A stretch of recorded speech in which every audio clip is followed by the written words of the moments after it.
kelas 260.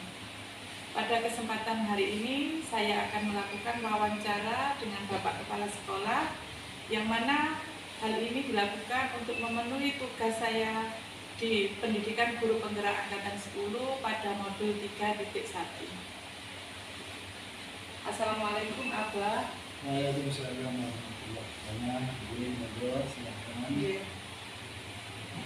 Narasumber saya kali ini adalah Bapak Dr. Andes Haji Tamim Badrul Zainuril MMPD selaku Kepala Sekolah dari SD Negeri Grobogan 1 Kecamatan Mojolarno.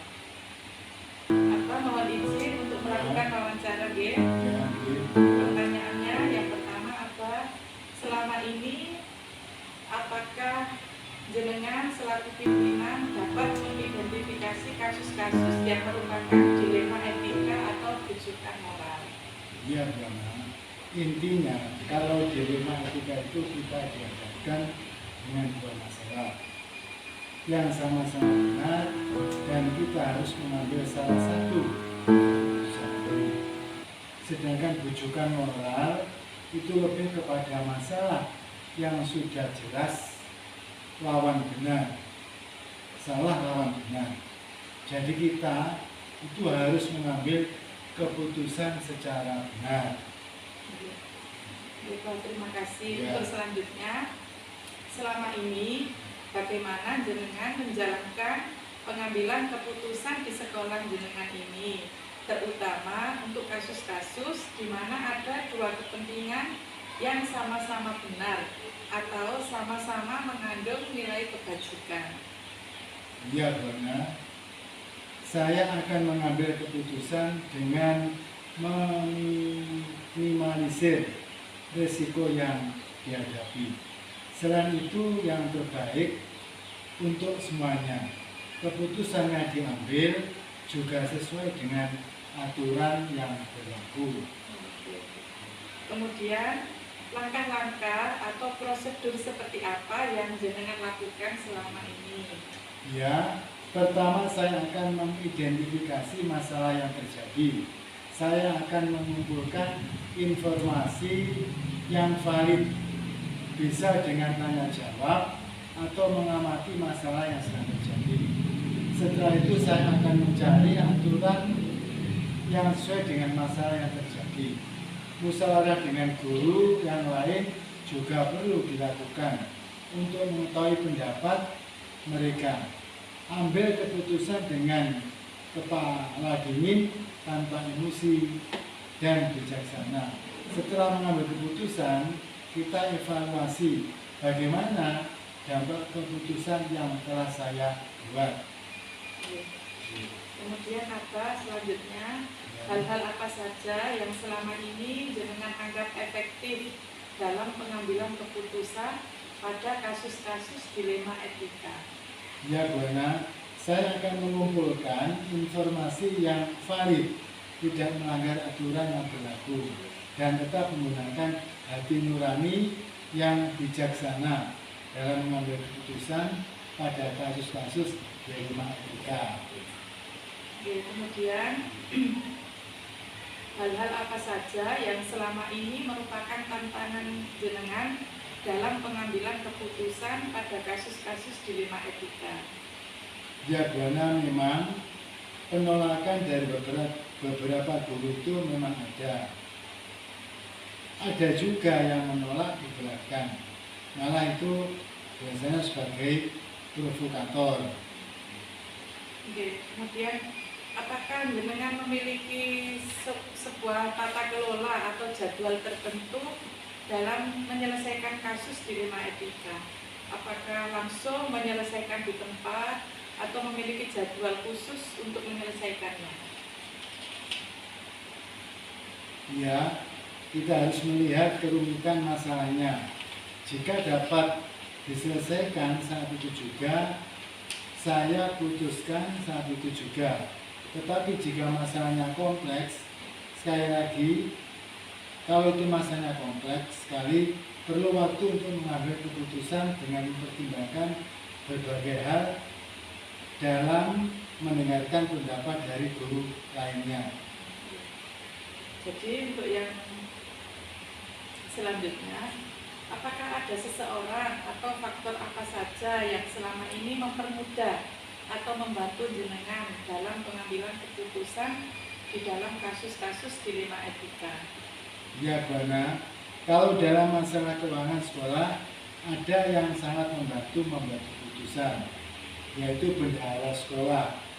Sebelum mengambil keputusan tentang program-program sekolah yang membutuhkan kendaraan, saya selalu minta saran dan pendapat dari bendahara sekolah. Faktor yang mempermudah dalam mengambil keputusan juga mengetahui latar belakang masalah secara menyeluruh.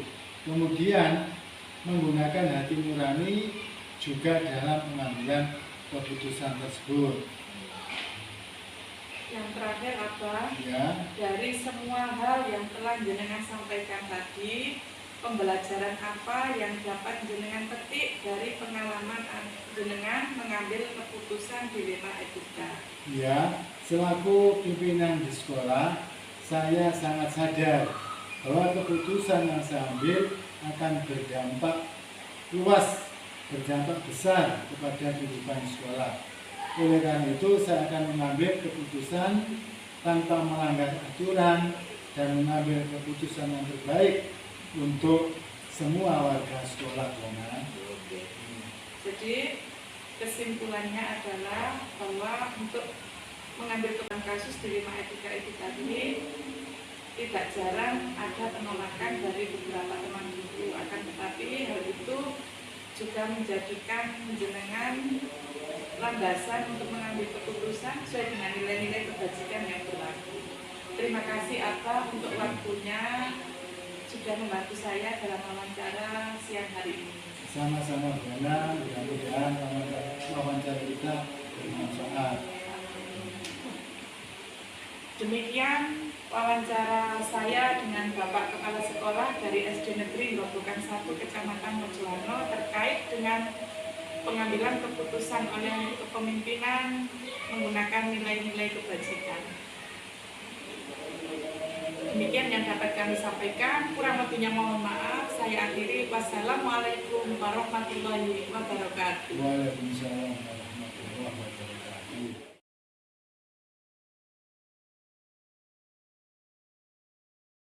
Assalamualaikum warahmatullahi wabarakatuh.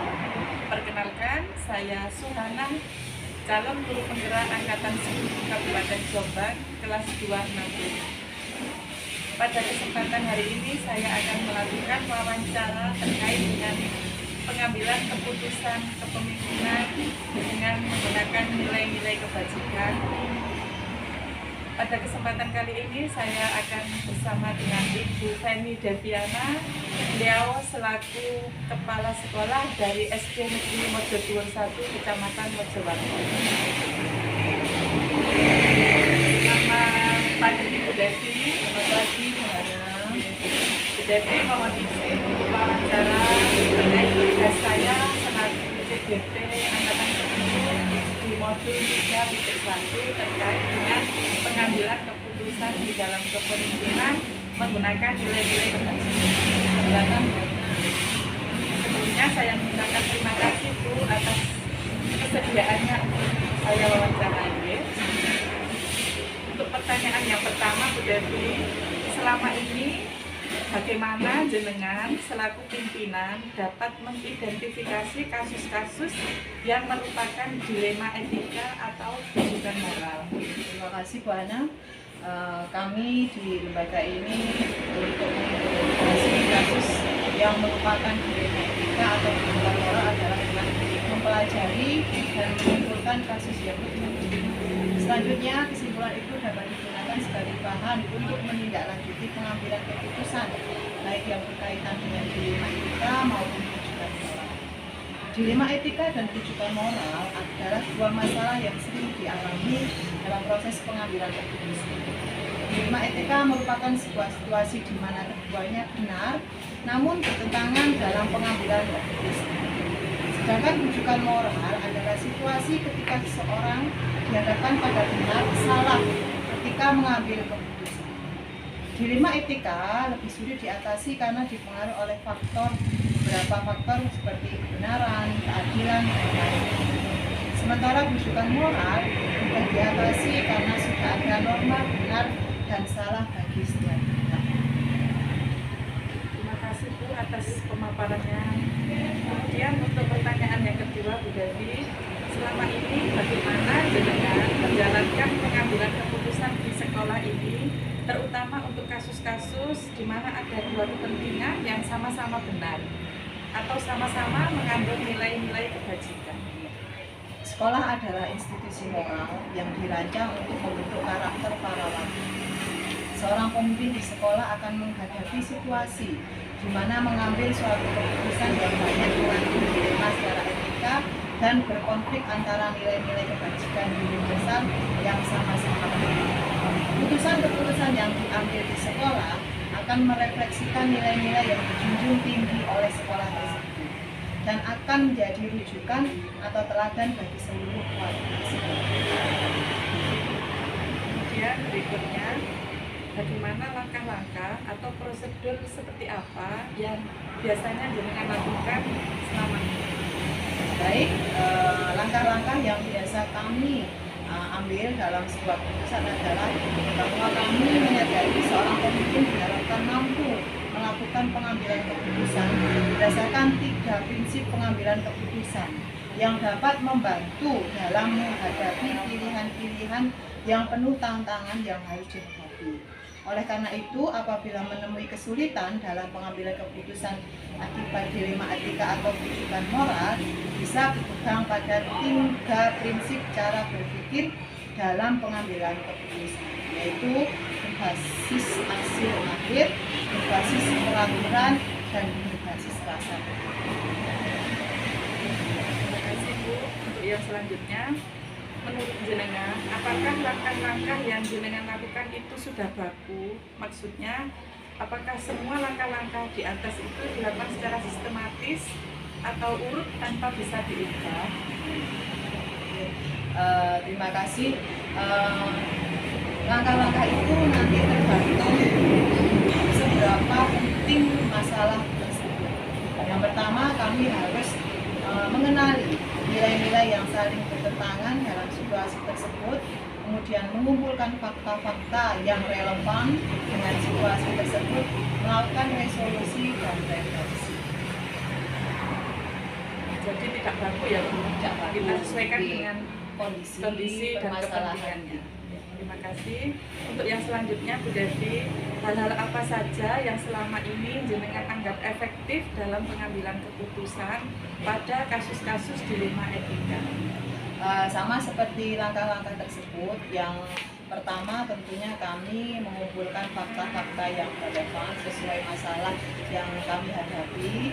Kemudian kami selalu melaksanakan musyawarah bersama, kemudian menemukan pemecahan masalah dan melakukan redaksi.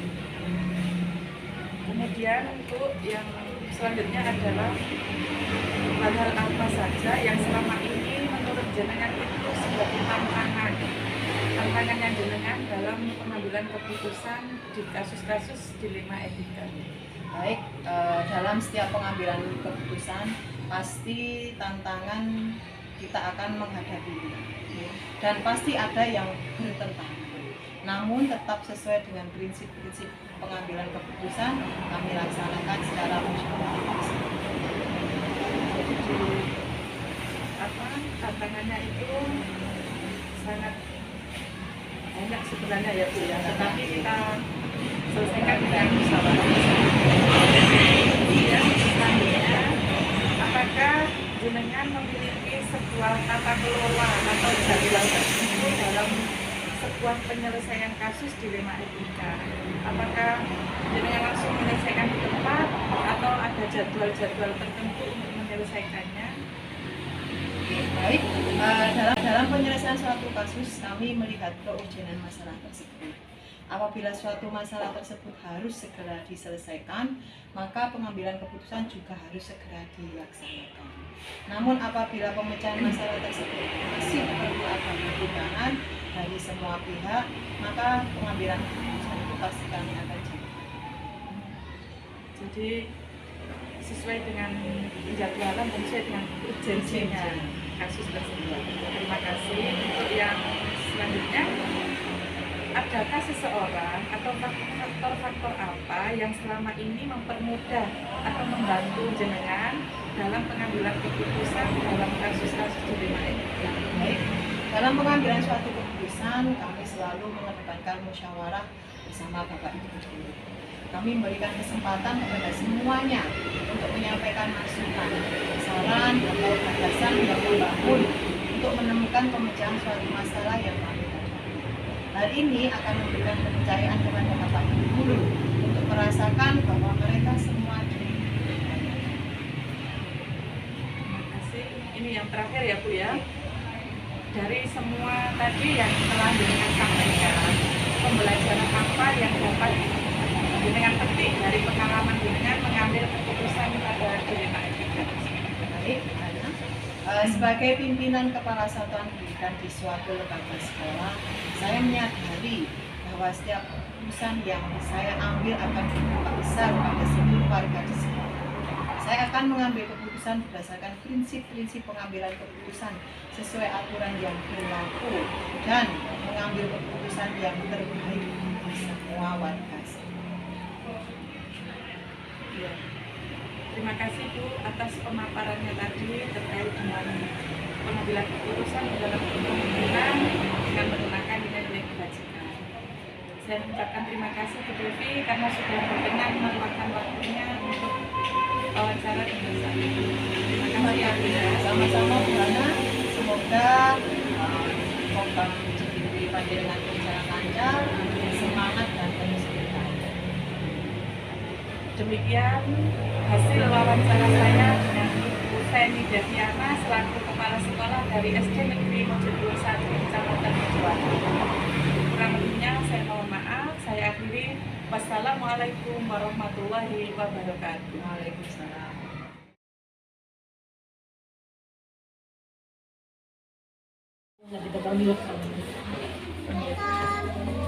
Assalamualaikum warahmatullahi wabarakatuh.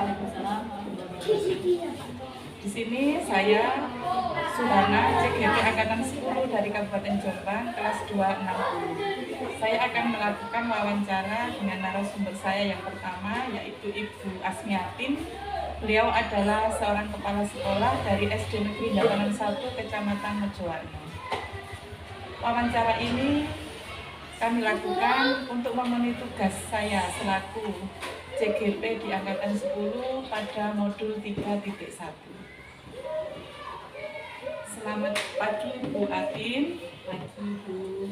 Izinkan saya untuk wawancara sama Bu Atin terkait dengan pengambilan keputusan di dalam kepemimpinan dengan menggunakan nilai-nilai kebajikan. Silakan Bu. Terima kasih. Yang pertama Bu, selama ini bagaimana jenengan selaku pimpinan dapat mengidentifikasi kasus-kasus yang merupakan dilema etika ataukah bujukan moral? Baik, terima kasih Bu Ana. Saya ketika mengambil keputusan itu apakah itu dilema etika, apakah itu bujukan moral, itu selalu saya ambil hal-hal yang positifnya. Seperti ada kasus-kasus yang di sekolah kan berhubungan dengan anak-anak ya, anak berlaku kita nggak langsung mengenai anak tersebut, kita cari akar permasalahannya. Biar nanti kita ketika mengambil keputusan jelas seperti itu. Terima kasih Bu. Untuk yang pertanyaan yang kedua, selama ini bagaimana Ibu menjalankan untuk pengambilan keputusan di sekolah Anda, terutama untuk kasus-kasus di mana ada dua kepentingan yang sama-sama benar atau sama-sama mengandung nilai-nilai kebajikan? Baik Bu Ana, ketika di sekolah ada suatu kasus, maka yang pertama kita cari dulu solusinya. Seperti apa yang sudah saya katakan tadi di depan, kita tidak boleh menjustis siswa. Jadi setiap permasalahan itu pasti ada akar permasalahannya.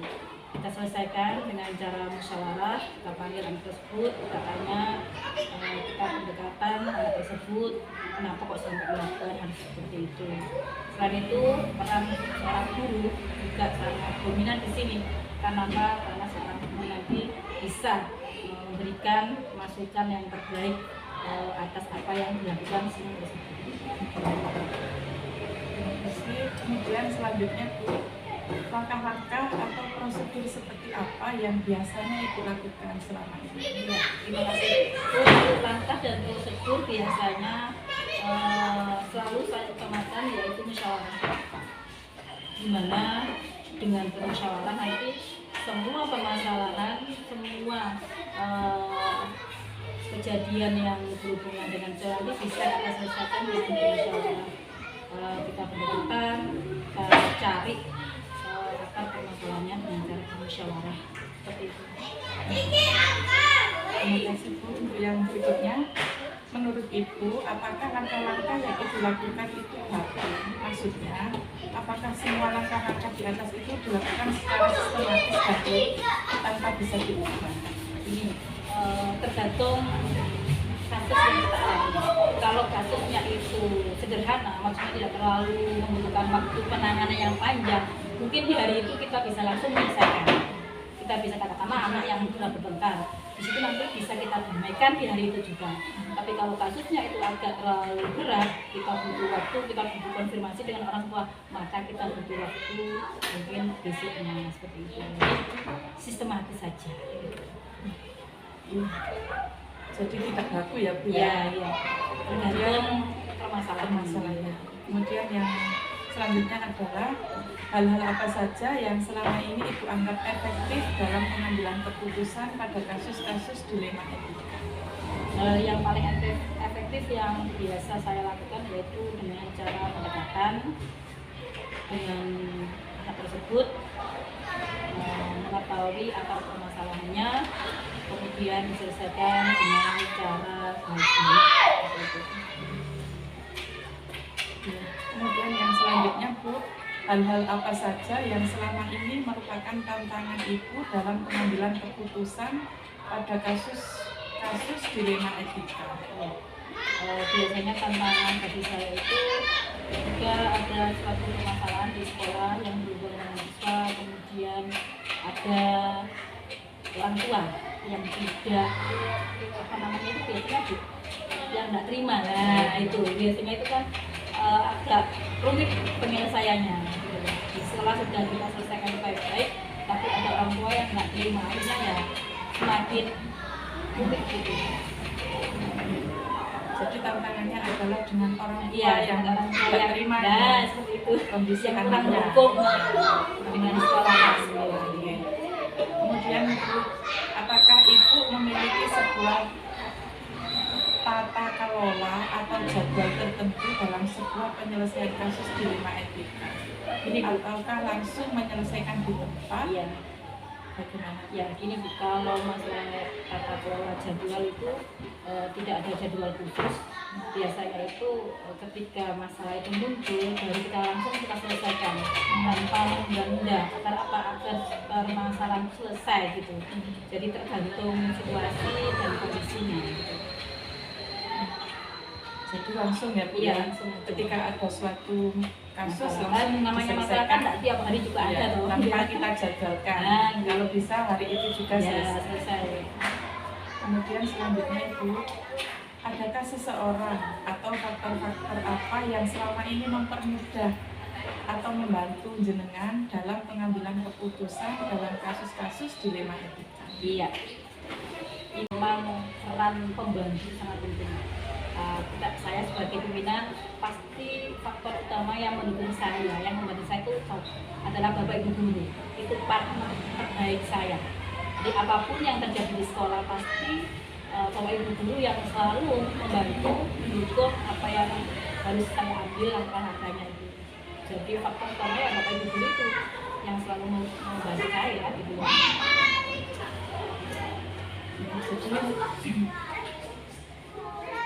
Jadi faktor atau seseorang yang permudahan jenengan dalam menyelesaikan kasus dilema etika adalah Bapak Ibu Iya, guru, ya, teman-teman di teman-teman di sekolah. sekolah.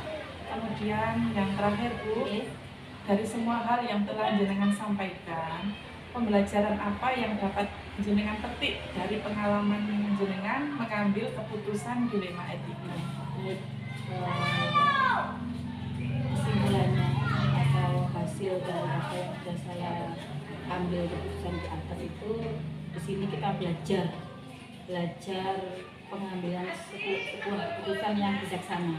Jadi kita tidak mengambil keputusan secara sepihak, tapi kita mengambil keputusan secara memang benar-benar itu dengan cara tadi musyawarah yang kita lakukan agar kita tahu lebih detail pokok permasalahannya.